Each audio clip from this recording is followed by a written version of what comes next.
In the past, it was customary for the bride to travel the entire distance on a camel. Today, most weddings do without this tradition, as it's too expensive and complicated, and especially for the bride, rather uncomfortable. On the back of a camel, Mahim has to prove that she's a true Turkmen. In the Turkmen tradition, camels have long played an important role.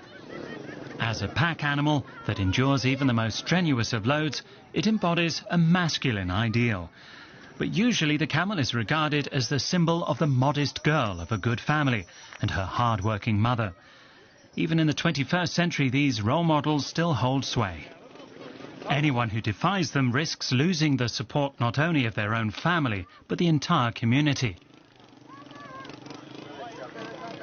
Today, Mahim has demonstrated that she is willing to accept the role that has been assigned to her.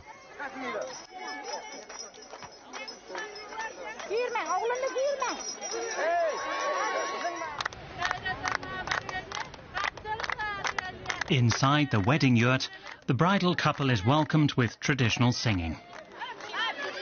Meanwhile, more and more guests are gathering outside. Gifts are handed over inside the yurt and immediately unpacked and sorted. Quite a task considering there are about 1,000 guests.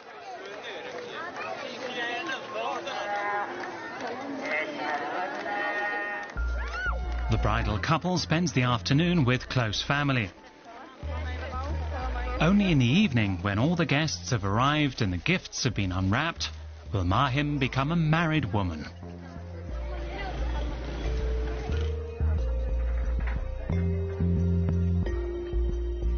For the Turkmen, it is not just the ring on her finger, but more importantly, the ring on her head, clearly visible for everyone to see, the so-called anagi, that makes Mahim a wife.